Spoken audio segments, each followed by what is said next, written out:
Tai Chi, most people they think about it for the old people, and I always try to tell people, no, that's not the right word for that, because Tai Chi needs a lot of patience, especially in these modern days.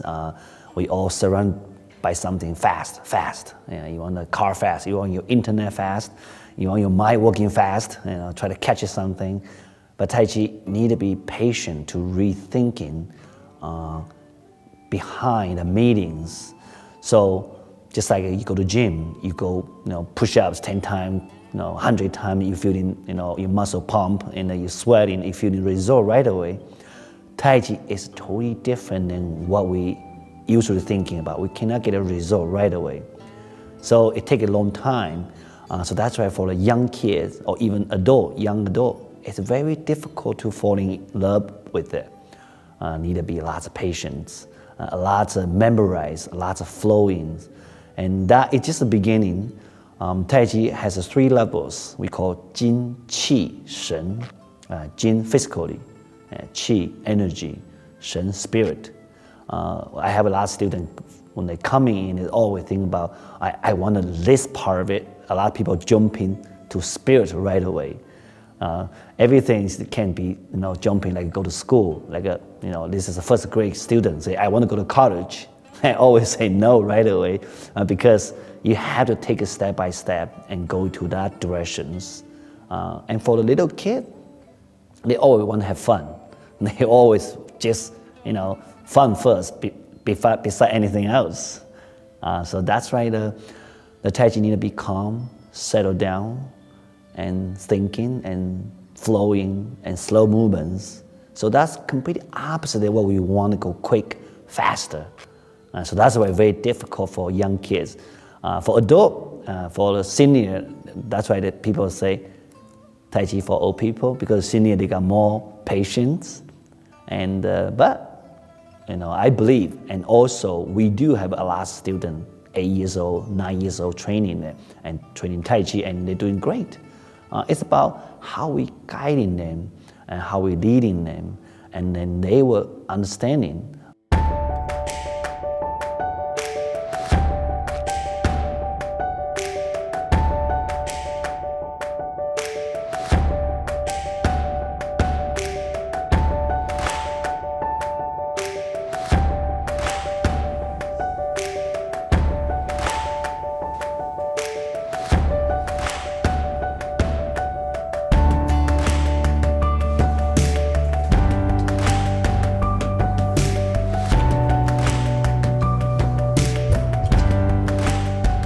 My name is Eli Allen Wassenaar. How old are you? I am 15. How long have you been studying Wu Shu? About 7 years. And what's your favorite part about it? Getting to learn new things and have fun and just exercise at the same time. I think it was just for fun at the start, and then I just got into it and wanted to just keep competing. About 2 years ago, I tried out for the junior team tryouts, and then I heard that they were going to do US team tryouts for like the full team, so I was like, let's try it. Hopefully helping, teaching, and maybe even going to Olympics. Yeah, so for a while I didn't really do Wu Shu very seriously. I just kind of did it like twice a week for fun, kind of to do something. Then like a year ago, or maybe a little more, a little less than a year ago, I decided I really want to get serious and do Wu Shu. So I started coming to classes that weren't even my classes, like yellow belt, white belt, and started training at home a lot too, mostly working out and stuff. So that's probably why, and yeah, it's a choice too. Yeah, he's very outgoing. He gets along with everybody. Before he left, he was teaching a lot of classes with Master Chen, so he loves to teach. I think Master Chen does it similar to how I teach some other younger kids. You teach one part at a time, kind of. Don't need to teach every single detail at once. So when he approaches details, maybe one class will focus on one section, or for one person, you know. We'll focus on this one part. You got to practice this little combination or something and work on the timing. And that's something I need to practice more. Sometimes I'll tell one of the kids, like, I'll tell them like 100 different things they did wrong. When it'd be better to teach them like 5 things they did wrong and then make them remember, and the next 5 things later on. What I struggle with the most is spinning. There's a jump where you do jump front, jump outside kick in the air and spin around and land in chin style splits. Preferably, if you wanted to make it so the judges have no question to give you that score, you spin over one circle. I can barely do that when I land in split, so that's probably my biggest physical weakness. This is everything to him, Tai Chi, and so that's what he's doing, that's what he's thinking about all the time. He's training or trying to land a new jump or whatever. It's not like he has 8 different hobbies. This is pretty much his big one right now. Body go first. Body go first. So sword would be leave there. See, look at it. If you there, it becomes so rush. If you go there, see, body go. See? And then body go. Then go back. I'll make it happen better. I don't like. So just go.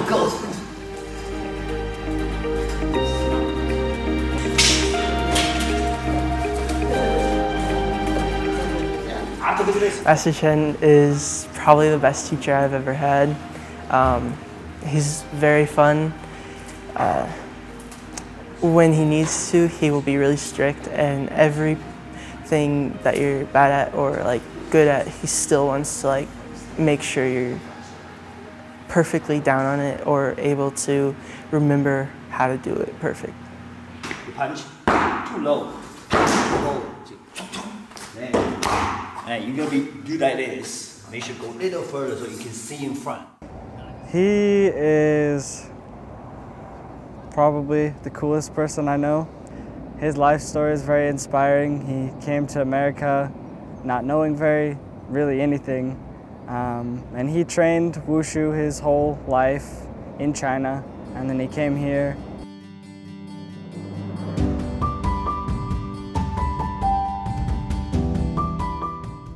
You bring a different culture, come to the different countries, and especially in Bend, Oregon, it's a little bit difficult once you first started.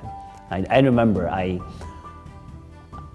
in Chinese we have a word called 爱拼才会赢, which means you have to fight so you will win. So that's kind of the idea in my mind. So I sell my house, I come to here, and it was my wife Karen, and she put out the money from the retirement, and we started, and then we just decided to open a school. Once you open a school, it's a very difficult to wait, people to show up, and every day it's all, very hard time.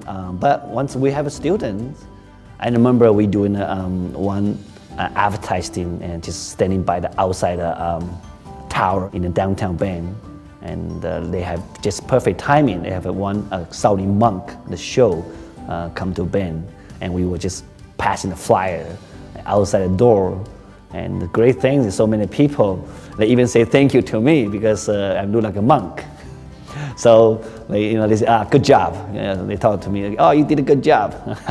And at that time, I didn't expect too much. I said thank you, and just pass the flyer for the people. So we got 2 students. Come from that show and showing up in the second days. Actually, that made me really happy. So that's how I started. He worked really hard and adapted to everything and taught me a lot of really important lessons that I'll hopefully adapt to as I get older, and hopefully I can teach them to other people too.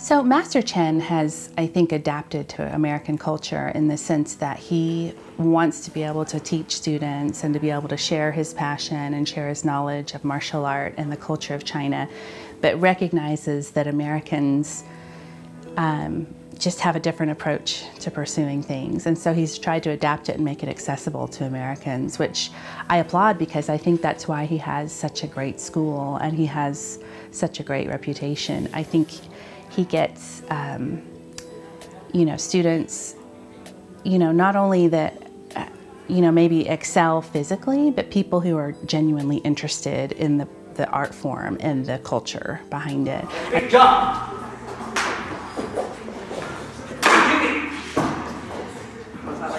Okay. Drink it.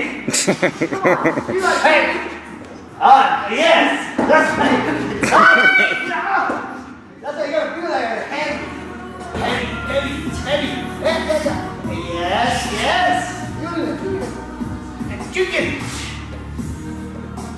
That's right. Hey, I'm better. You know, he seems to try to not only adapt to the American culture, but also treat each student individually and kind of give them what they need as best he can. And so Robbie was really seeking out, you know, more training, more intensity, and I think Master Chen knew that he could handle what the schools in China have to offer.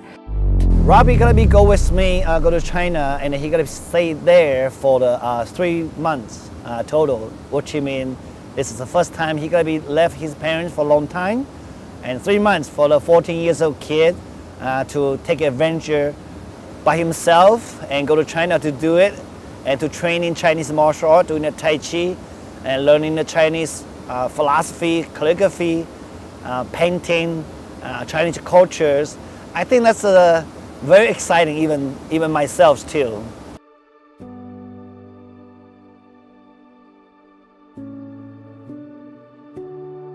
I mean, I can't believe the amount of effort he's had to go to for Robbie to make this possible for him. I mean, Robbie is staying at his parents' house for most of this time.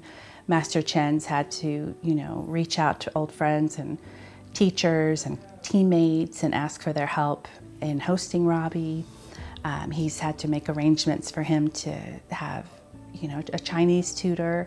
And so many of these things, I even looked into it when we first began talking about his 3 months time there, and there's really no way for an American to make arrangements for the things that Master Chen made arrangements for, because you really have to have connections there. You have to, you know, speak the language, be able to understand or read the language to even, you know, make connections with Western style schools, much less authentic Chinese teachers and authentic, you know, Chinese martial art facilities.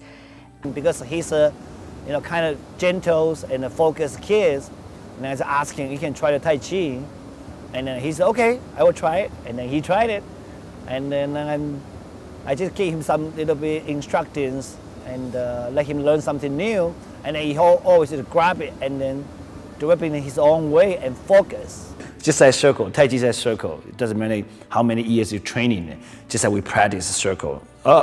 Semicircle, beginning, I'm very proud of myself, making a circle. No, this is not circle enough. So Tai Chi is just over and over. We try to get better repetitions. And sometimes when we think about doing a Tai Chi, just get a form done. Just get a cool movement done. But it's very important, need to be always get back, because it's always better when you train your repetitions. That's how you improve better skill. Okay, all right, let's go keep it going. So most kids don't seem to like being corrected, but I really do like being corrected, because also I like, even my grandparents, they always, oh, you're so amazing, oh, it's so good, but that doesn't really make you better, so I like to improve, and that's by people correcting me, so. Your hand too high, huh? This hand, that's the yin energy, because when your eyes looking for yang energy, we forget our yin energy. That Tai Chi is training something we not normally see. Yeah, there we go. To feel it. 1, 2. And middle part leading, turn. Yeah. Soft down, back arm, relax your yin energy again. And then expand. Master Chen is just the most amazing individual. You know, I've gotten to know him over the years, and not only is he passionate about martial art, and he is, and I think He's exceptionally passionate about it. With his background, he lived at a training center. He's a world champion. He's been a practitioner and a teacher all of his life, all of his career. And not only is he passionate about martial art, but about the Chinese culture. Look at the breathing, rising up as high you can. Then put it down. Inhale and down. Okay, we switch hand. 4 corners. Ready, go. Hey! 1. Other corner. Hey! Behind corner. This corner. Then elbow. Hang. See? Yes. I think he saw in Robbie a lot of initiative and motivation and discipline, and I think he thought Robbie would benefit from experiencing the level of discipline and motivation that the Chinese competitors put into it. I think Robbie is kind of exceptional in that way, is that he's very driven, and there are a lot of students that are, but I think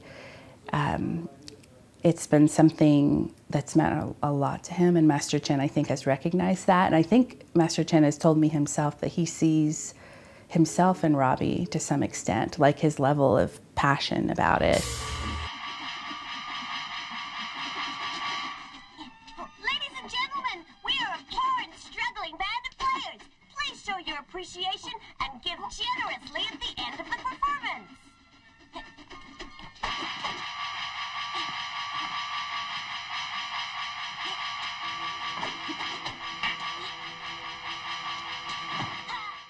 I think, yeah, and the culture in China and U.S. is a little different, because in China they kind of, you know, the parents seem to expect that the kids have to be really, really good. And it's not just about being fun and that sort of thing.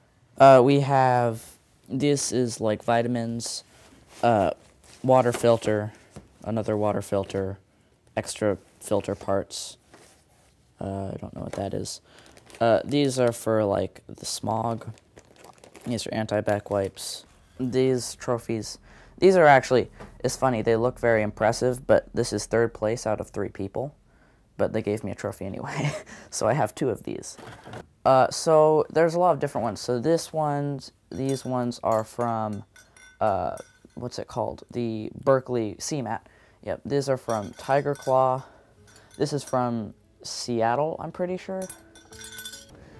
I think it'd just be amazing to see 2 such incredibly diverse cultures. I don't know any other human that in America that has that opportunity, so I think he's got a really rare treat to see and experience that culture. Also just the training and discipline that will definitely serve him well, and then even if he does continue on with Mandarin and Chinese, that's going to be hugely valuable in whatever he does in the future.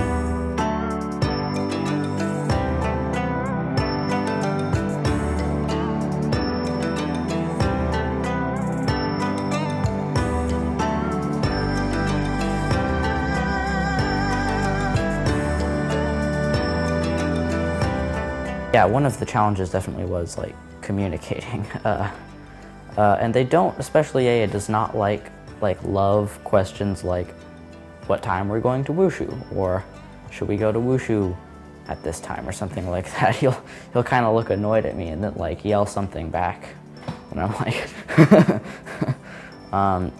so yeah, but it's overall not been very hard.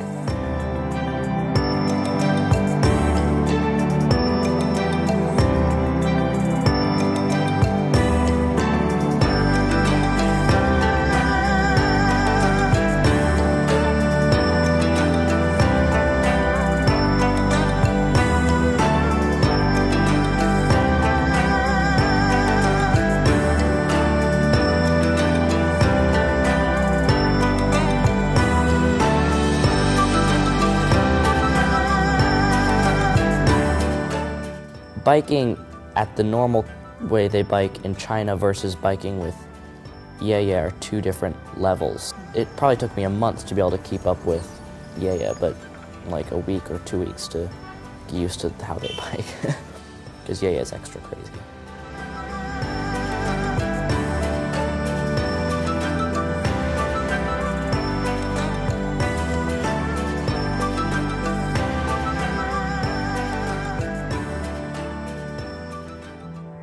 I don't get too lonely, like, as in I get sad because I'm not around people.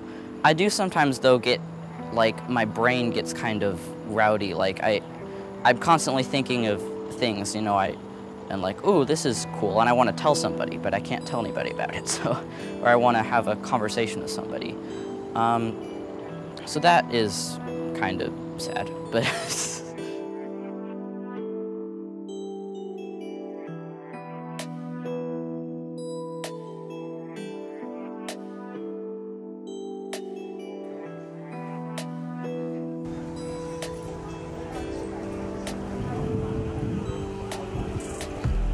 I think for 14 years of boarding from the United States, and these days everybody, you know, all have a cell phone, social media, and always entertaining. Their mind never stop. Always, you know, something fun always pop out going on. And but he completely live in a different style. You know, live with my parents. They are 70s, you know, and he cannot be shared. You know, something he may want to, you know, share more deep meeting or deep, you know, chatting or conversations. It's kind of challenging.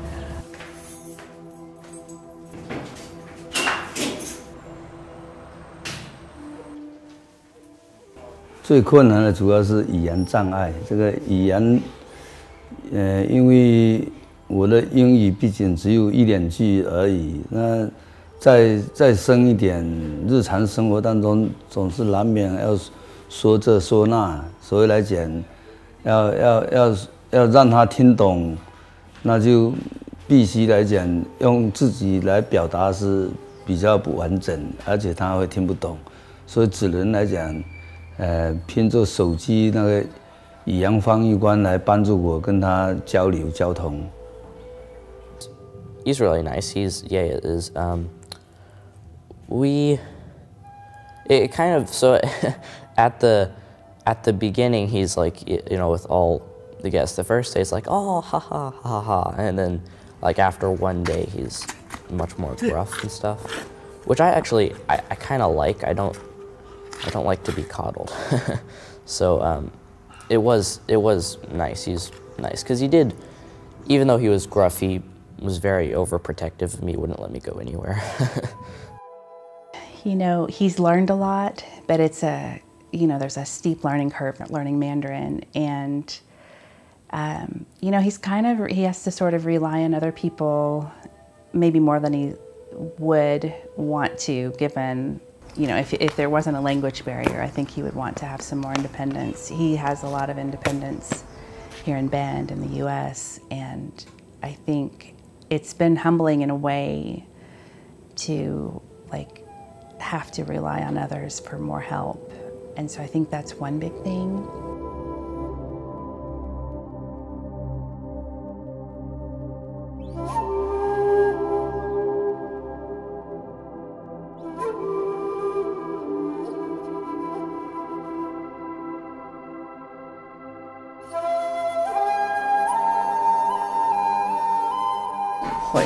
No.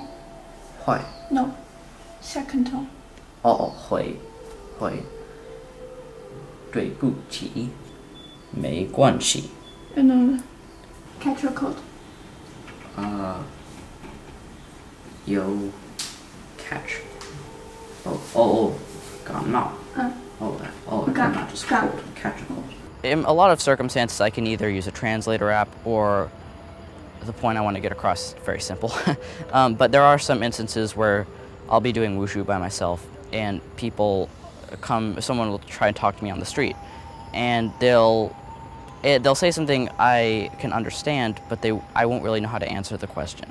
Yeah, the language barrier is pretty hard, but at the same time, I'm getting better at it. I was doing practicing Chinese for like 2 months leading up to this, and I learned like, I don't know, 30 words, and now I can probably speak like 150 words. I've been here 2.5 months. 从年龄上来讲，这个中国的孩子呢，普遍性来讲，就是说，都是相对来讲就是比较依靠父母来，日常生活当中都是依靠父母亲来进行打理。从格雷比他的生活习惯来讲，他好像是成熟了很多。成熟了很多，主要是表现在就是说，比如说给他讲一下，他谎言能力呢还是算比较强，他马上能够接受，他听得懂，马上能够接受，而且会认真去做。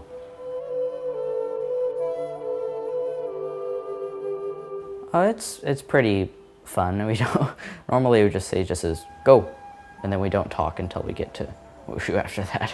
I like to think about things while I bike, 'cause it's a long bike ride.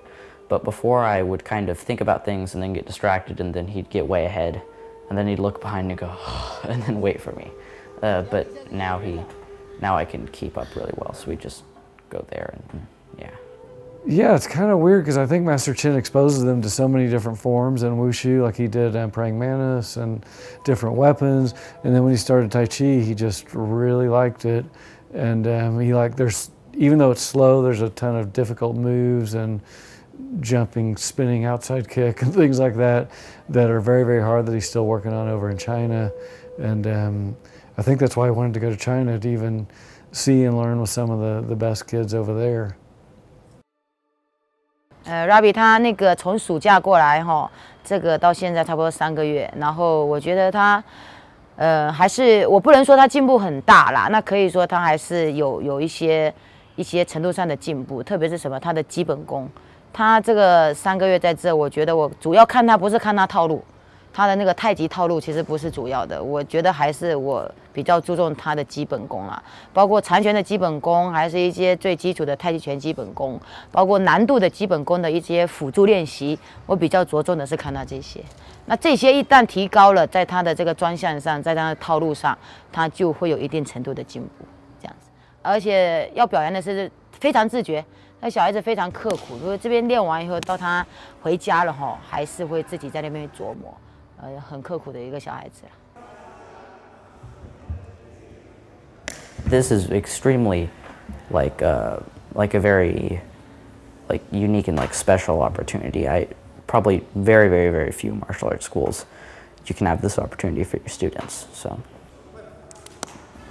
为什么从小练这个怎么讲？就是我觉得是，但是我们也不能太小。像我现在在这边一般选材的话，我是从大班，我是建议从大班的这个下学期开始，也大概就是在5岁半、6岁这样子，我们给他选过来。因为这个时候的小孩，一个是什么？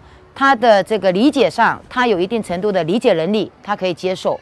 那来这边玩以后呢，我们讲的动作呢，他相对包括他的这个整个品质啊，包括他的整个这个理解能力呢，我们所教的呢，我们所讲的他会听得懂。那小孩子为什么我觉得他要从小练起？因为从小练起，他对他的这个，因为小时候他这个韧带，我们武术有要求一定的柔韧嘛，这个时候练可能的话，我们也会比较好压，会比较小孩会适应的话也会比较快。那如果说他大一点再过来练的话，他很多方面会受限，其中韧带这一关就是比较困难了。这样子，而从小练的话，他经过从小练起的话，可以从他的意志力啊，他的整个各方面对武术的认识呢，也会更快更早一些。Chuanmei was the coach in Zhangzhou, who also world champion in Southern style, and she is more of a loud kind of a coach, but she actually she mostly corrected my Northern style because we do know a lot of Northern style in Zhangzhou.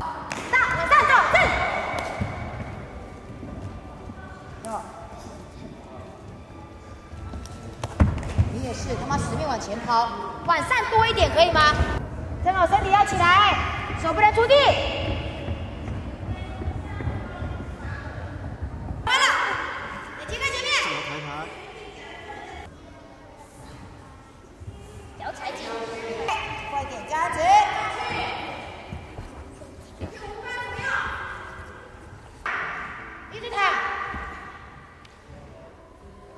She's really nice, like out of wushu, and she goes a little easier on me. She'll kind of like do this like kind of annoyed, annoyed medium voice sound at me, and say things in English at me.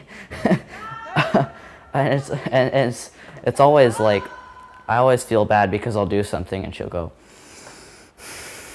and I sometimes feel bad because I don't do it very well, but that's okay. But she is very loud.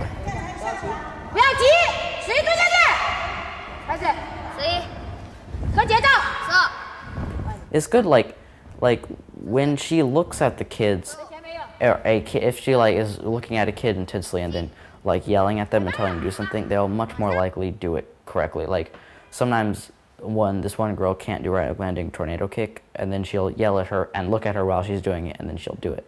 So it yields fast results, screaming.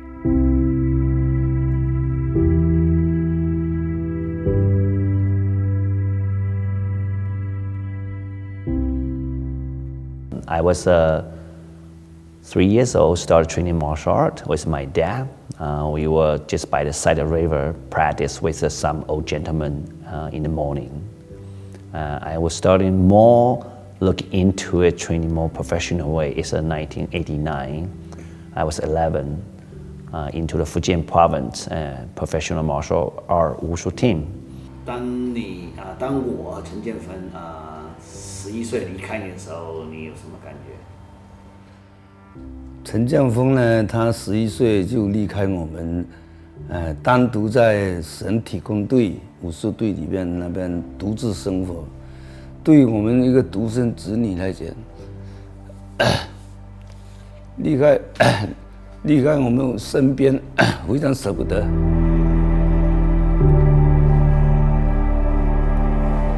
我7岁嘛，7岁开始，然后我就跟那个陈建峰就是都一起，可以讲我们2个从小就一起练起来的，一直到进省队啊这样子。建峰可以说我跟他，我们不敢说怎么讲，就是跟他从小可以说真的是不敢说青梅竹马了哈，就可以说就是从小这样一起长大，可以说是手足情深啊，这种感情哦，不是。而且又是同乡，又都是漳州的，又是不能说他出去这么久，好像感情淡了。我反而觉得我们这种从小建立起来的这个感情，不管任何时候，也不管说我们离得多远啊，这种感情始终都是非常好的。这个感情不亚于真的这种亲的那个兄弟姐妹这样子。Competition。他那个。我儿子他去参加比赛呢，是第一次参加省运会。省运会大概就是在1980几年，1988年到89年之间，大概是这个时候。具体时间反正看他那个奖牌就有了。所以当时他第一次去参加省运会的时候呢，就得到了金牌、银牌啊，好几个。我当时非常激动，他是那个武术长拳呐，那个刀术啊，传统拳呐，那个反正他是全人都基本上那奖牌都让他拿了，我感到非常自豪，非常高兴。那时候沾沾自喜的说，这个儿子了不得，所以。他的成绩呢，确实来讲，包括我们陈家整个家族呢都非常高兴，不是单单我高兴，我那些兄弟姐妹大家都为我喝彩。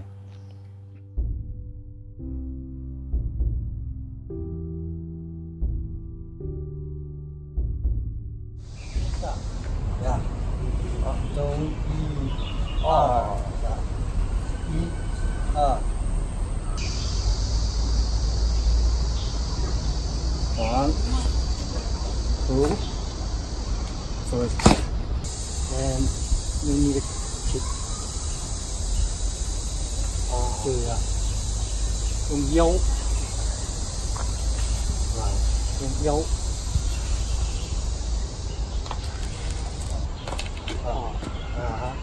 要注意用腰动，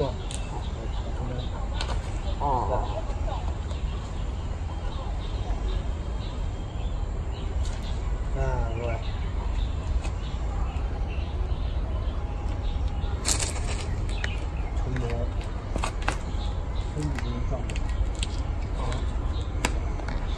跑到前面，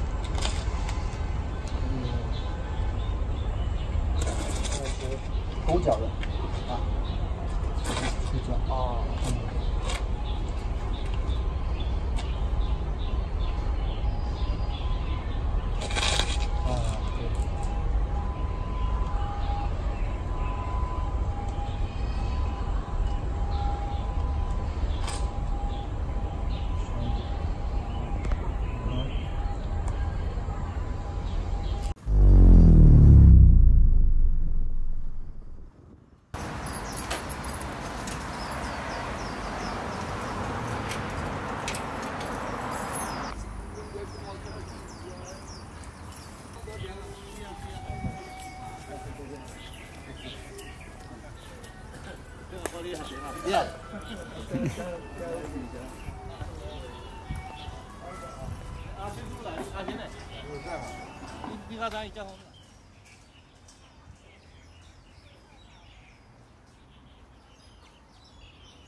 一个他天分非常好，这个武术的天分很好，掌握动作比较快，这个对武术的兴趣有比较浓厚的兴趣，所以学东西比较认真。那天分好加上认真，所以呢他就很容易出成绩。我的印象是这样，所以他后来能一路从在武术这个专业上一路发展到从开头当少年儿童运动员、业余运动员到专业运动员，到国外。把武术推向世界，一直到现在，能取得今天这个效果，那就跟他这个本质是有关系的。什么本质呢？就是天分，天资不错。再一个呢，对武术有浓厚的兴趣和热爱，这两者是缺一不可。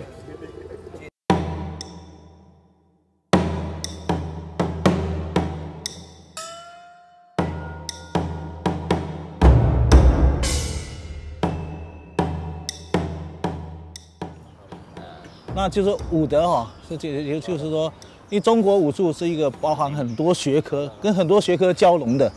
刚才讲的有哲学、有医学、有文学、有生理学、养生学各种学的，各种学科交融的。因为它在千百年的发展过程中，很多学科的融入，所以它是多学科的。多学科它就说它有丰富的文化内涵。那武德是中国武术文化的一个不可或缺的，甚至说比较重要的。这个组成部分，因为武术的它的起源和它的目的都是技击，那技击它就是一个像刚才讲的是双刃剑，用于好人他就是见义勇为，掌握坏人手上他就为祸社会，是不是？所以说他是说武德呢是对武术习武者行为道德规范的一种约束，就是说武德就是习武者，这个就是按照这个词来解释武德。一个，它首先是中国武术传统文化的重要组成部分；再一个，它这个名词的解释就是习武者必须遵循的道德规范，是在我们一般人的社会公德上的基础上，对习武者有一些特别的要求。那历代像少林寺，它有各种门规，各个门派有它的门规。这个门规呢，就是对你的行为进行约束，比如说什么事不能做，什么事能做。那就很多条了。各个门派，它内容不尽相同，但是呢，它的精神是一样的。就是说，原则讲就是说，不能做坏事，要做好事，要讲义气，要见义勇为，不能持纪为恶。就总的来说是这样。所以说，如果因为它是双刃剑，你没有道德用这个武德进行约束的话，那你对这武术呢，对习武者本身也不利，对社会也是一种祸害，是不是？所以武德非常重要。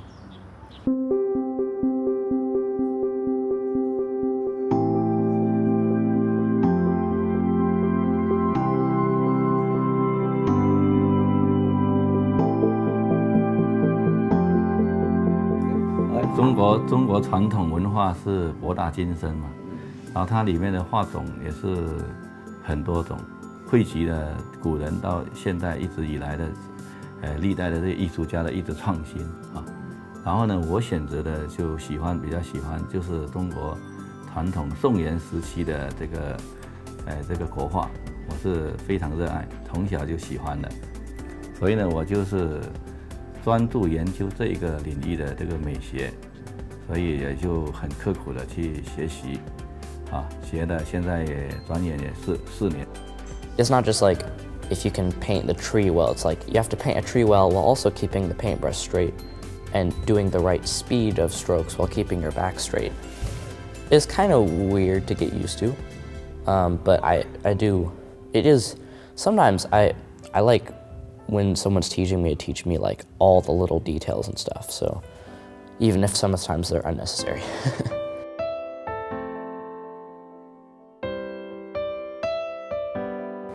感觉说，全世界的艺术它其实都是相通的，它的美都是共同的。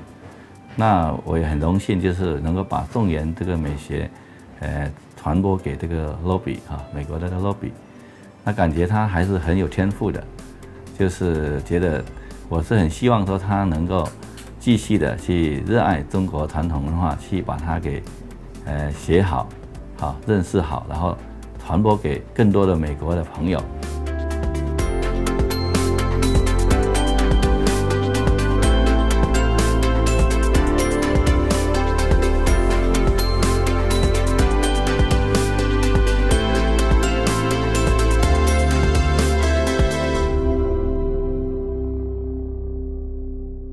Robbie misses American food. It's funny because he loves Chinese food, but I think he's used to more variety in the US than he gets there. And so the conversation in the last couple of days leading up to our trip to Hong Kong, he's been talking about all the food he wants to eat. And I hope he's able to do that in Hong Kong. I don't know if it's going to be as easy as he thinks. So today is September 3rd, Tuesday. Is the third week back at training in Zhengzhou. It'll be the second day of the third week. So I'm going to Hong Kong in less than a week. And I was initially not super excited. It turns out I can't train at Hong Kong at all, but I really don't care anymore. I am so excited to eat American food. I have not had candy in like 3.5 weeks. Not any candy of any kind anywhere. Not a single teeny tiny bit. The only kind of sugar I've had is some orange juice and some tea. So I made the foolish decision of eating all of my candy in the first 5 days. Which probably could have lasted me this entire trip. But I'm excited to go to Hong Kong to eat American food. Not necessarily they have more American food than they do here. They probably do, but here I don't really want to ask his parents to take me to get American food, even though I can literally see a Kentucky Fried Chicken from this window.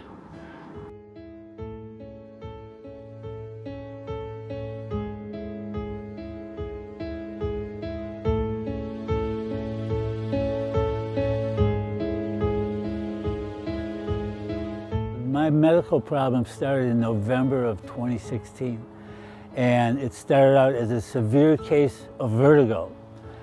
I got that taken care of, and about 10 days later, something else completely different happened, and the doctors were completely dumbfounded. I believe it was this onset of the cancer that I have, and I apologize if I'm very hard to understand because the cancer I had was stage 3 cancer of the tongue, which affected my eating habits, my swallowing habits, my talking, my speech, everything about it. But it really affected the entire right side of my body and threw off my balance completely, which is what got me into Tai Chi to begin with. Why Tai Chi works, I'm not going to question it. When I'm doing Tai Chi, it's the only time where I'm out of pain in my body, whether it's my neck and the arthritis in there, or my knees that are shot, or my back. You know, you take your pick, but when I'm doing Tai Chi, it is the only time when I'm out of pain completely.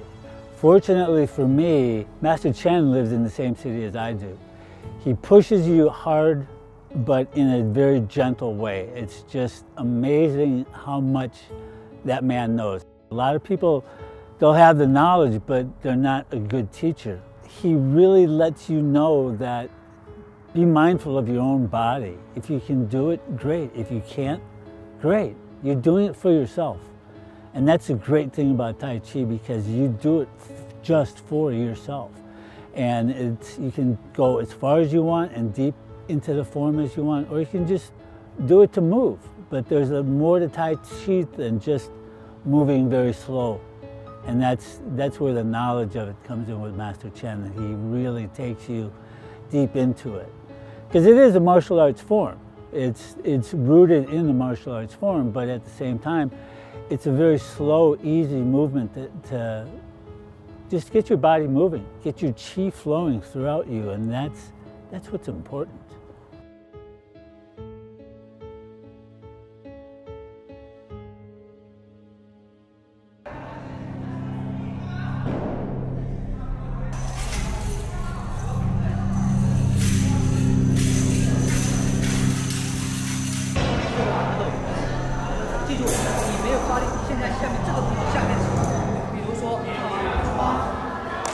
我的名字叫郑磊石，那个是集美大学的体育学院的武术老师啊。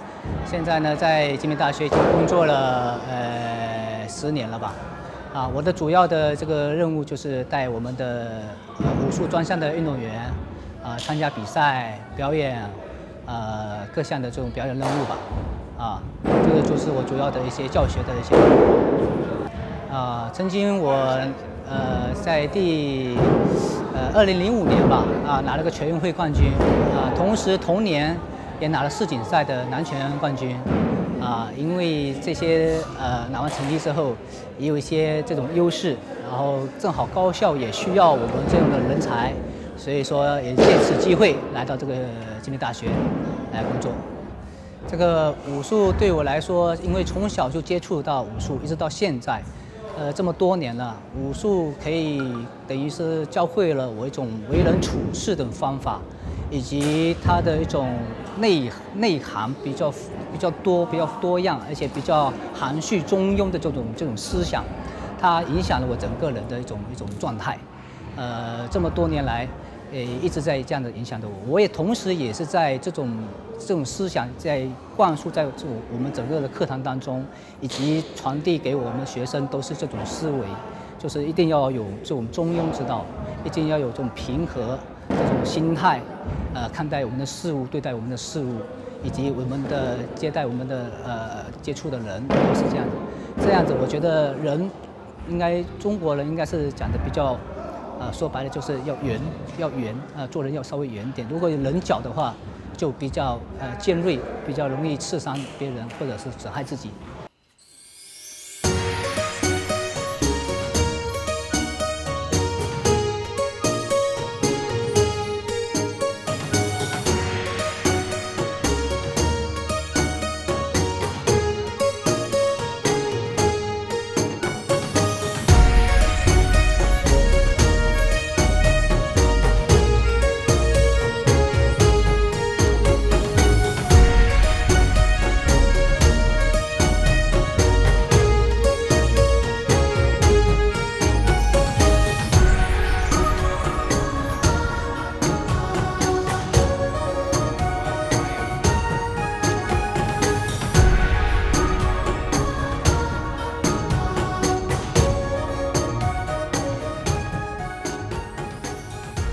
Well, I would say one of the frustrations is also the wushu training schedule. It's because, or especially right now during the school year, it's kind of, light class out for a week. Holiday class out for a week. After competition, class out for a week. So there's been a lot of not wushu. Also, other than that, it's hot. But one of the most annoying problems I've had is the cockroaches. I think I've killed 6 of them within 10 feet of my room, one of which a full-grown in my room on the wall, flying level to me. I think he would like to have trained more. I think that he had hopes that he would be able to train longer hours and more classes than he's been able to, but he's made good use of the time, and I think physically he's probably done as much as he should. He definitely can't keep up with his teammates, and he went into it knowing that. It's just the level of just the teaching methods, I think, are a little more intense than Robbie's used to, but he tries his best to keep up, and I think it's definitely been a big motivating factor to try to reach the level that his teammate or his classmates have achieved. If everybody can do the over splits, then you start to think, oh, I'm really behind, I need to start doing the over splits. But if you're in a place where everybody can do the splits and some people can't do the splits, that kind of thing, it's like, oh, I'm doing pretty good, I'm with the group. So it's kind of like here the pro is, especially with Fujo, is you're immersing yourself in people who are way better than you, which kind of, like, for me, it's like, oh, heck, I'm way behind, I need to catch up to these people.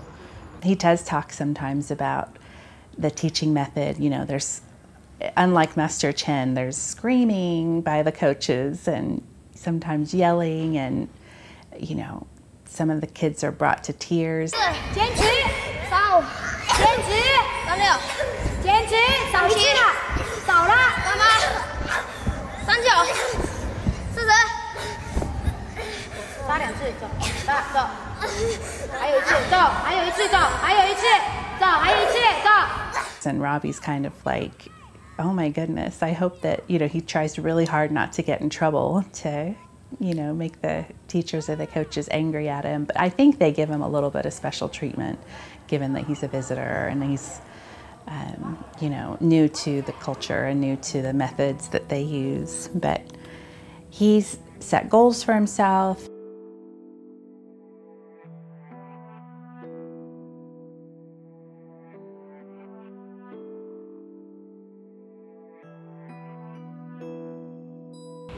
I think the culture being lost, that's absolutely happening everywhere. We're not talking about a dangerous animal.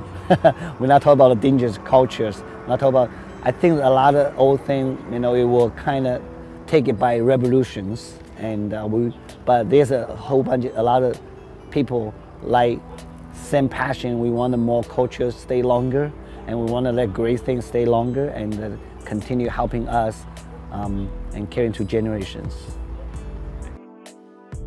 You know, we call long the Chuan, the legend of the dragons, and we really wanted our culture continue, you know, for many generations, and to keep it a good culture to let more people, you know, carry on and share together, because the world's getting smaller.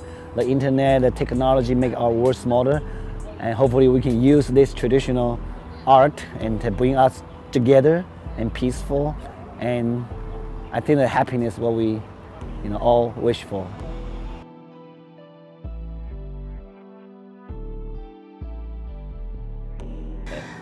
中国文化它已经有5000多年的历史。那茶叶在我们中国本身已经是不陌生了，从那个柴米油盐酱醋茶到生活的每个点点滴滴。那特别是我们福建，因为我生长在福建的漳浦。 那从小到大就会受这个茶叶的一个影响。那我们这边主要喝的还是以中国6大茶类中的乌龙茶。那我们中国到这个福建来讲，就是这个茶叶很注重这个功夫茶，是我们闽南的功夫茶。好，那我们从茶叶本身的它的原理到它。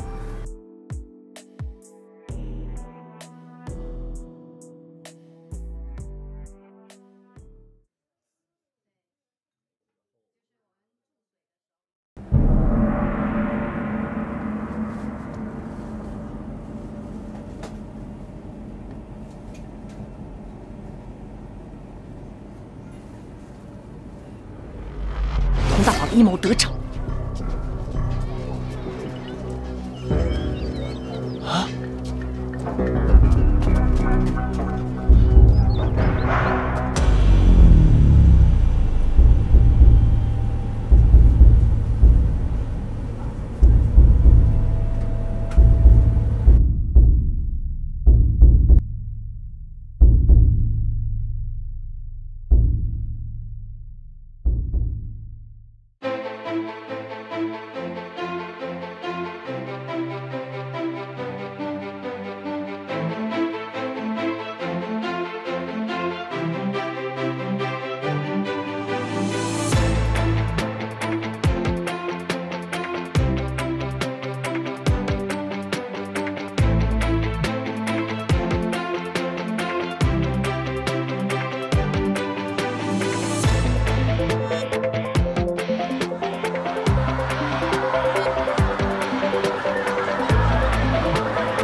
哦，你好。 Oh my goodness. I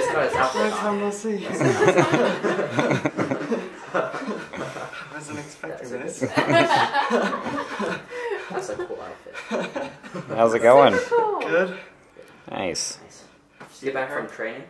No, I was going to training at 3, but it's not 3 yet. I thought I was going to train, but... Nice. Getting used to the new lifestyle, very different from what I'm used to. And that's probably the biggest thing, really.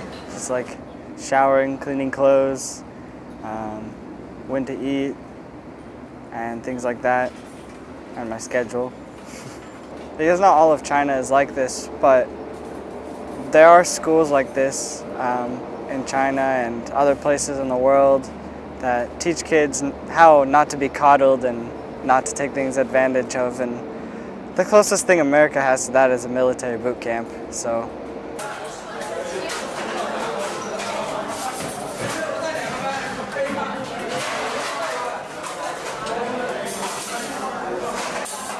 They're all very strict, but behind the strictness is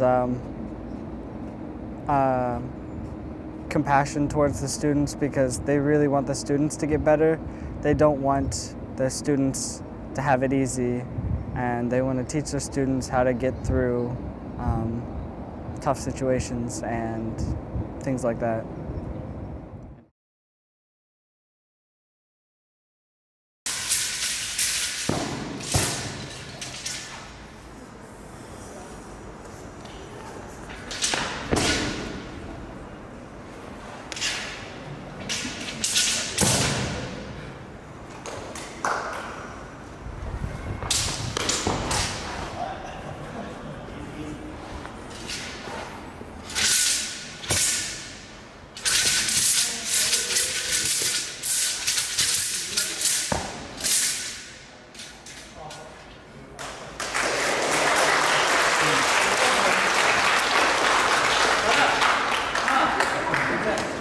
Very. I'm excited to get a lot better at Wushu, especially because it's a lot different style of training, and I'm going to get a lot better when I come back.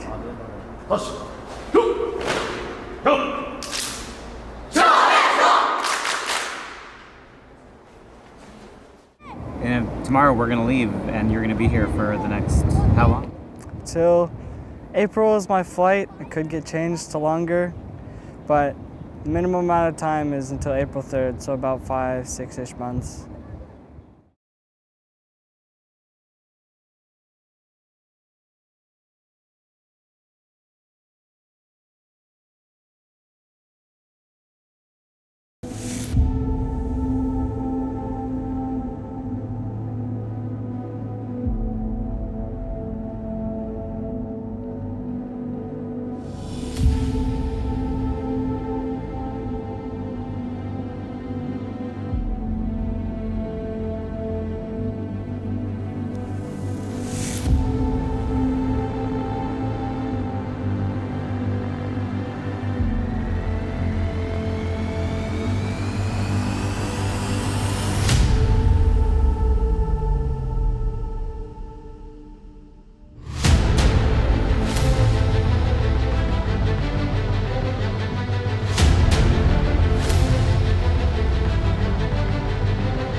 My name is Judy Liu.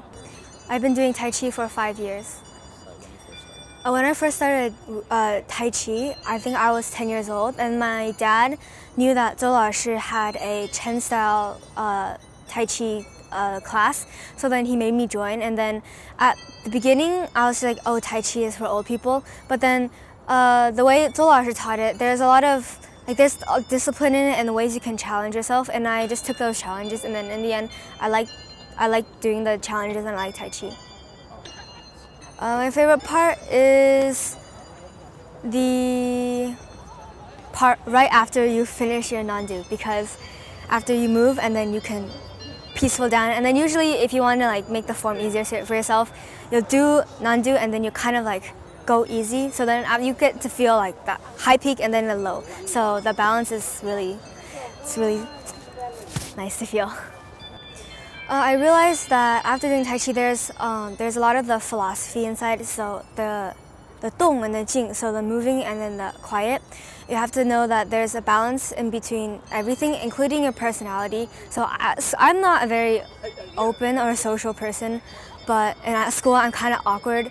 But then I find that even though there's an awkward part, there's also some place that I can excel in. So I find the different balances, and in the end, I'm just happy with myself. I wish to spread Tai Chi, but I also know that Tai Chi is hard to spread. It's for old people, but at the same time, it is also a wonderful sport for young people, and I want to spread that around. So Tai Chi in the future, I know I want to spread it. It's getting popular, but I think it needs to be more popular with the younger people, because it's a good sport for discipline and self-challenging, which is really important to like face every single challenge and get over it, and also know that even if you fail, there's still it's not the end of the world. It's okay, yeah. So I want to spread the philosophy around more.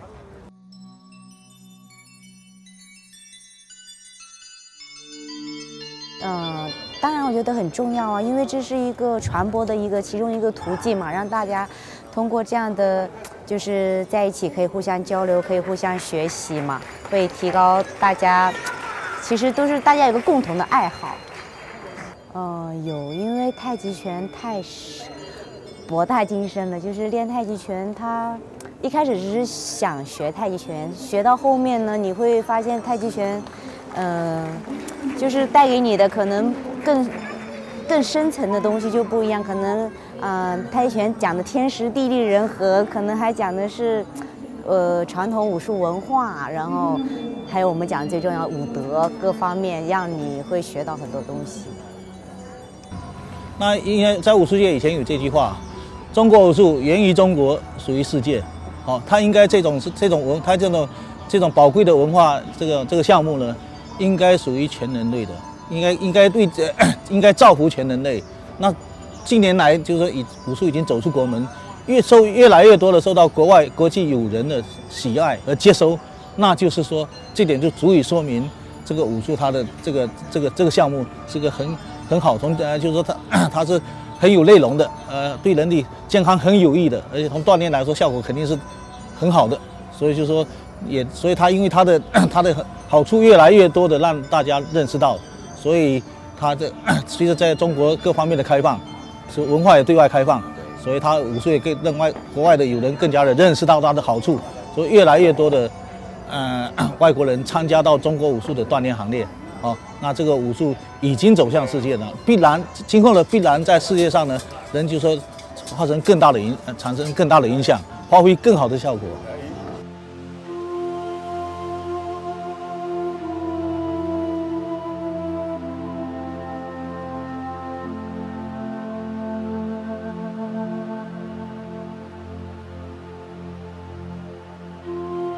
这个已经超出武术的范畴，对我来说是有点难。那我只能说我个人的一些见解啦，不一定很对哈，就是个人感觉，因为人的生命是非常的有限，哪怕你活到100岁，一旦生命逝去也就是非常的短暂。那就人就是在这个短暂生命中，我们要就是说，从个人来说尽量日子生活过得，当然除了物质生活过得比较宽裕一点健康是很重要的。你有健康，你才有生活质量，这个是一个。这个呢，要有专业的爱好，你才觉得充实。这我真实的体会。你没一个专业伴随你，一个爱好，一个专业伴随你的一生，你这个只有丰富的物质生活你等于是跟其他动物没什么区别。人之所以是高级动物，他对精神上的追求很重要。你这个一生如果精神上的精神生活充实的话，你不枉为来人世间走一趟。如果你一个生都碌碌无为，没有爱好，哪怕你万贯家财，一天只会吃喝一旦死掉我我说你这一生意义不大。你特别是你如果在某种专业领域有所建树，你这方面的你的知识，他在世间的时间超过你的生命。比如说你生命活100岁，但是比如说你创造的业绩，有的人后人是永远记录。甚至说，比如说我武术，我教的武术，我们又回到跟我的专业结合。我武术把我的武术在我这一生武术好好研究，能很好的传一些学生，代传下去。我能好传一些很有建树的学生，那这些学生他的记忆，他会等于是超出我的生命，所以说也是说我这一生的延续，远远超过你生命。我的学生比如往下传3代、4代、5代，甚至可以传几百年，他的超过你的，我们记忆可以超过我们的生命。那我们这种生命呢，从某种意义讲，这种生命的意义不超出你生命本身这个时间。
Yeah, I'll probably do Tai Chi forever. I really like Tai Chi. I obviously won't compete forever. Definitely for like a little while more though. Definitely like the rest of my childhood, probably almost certainly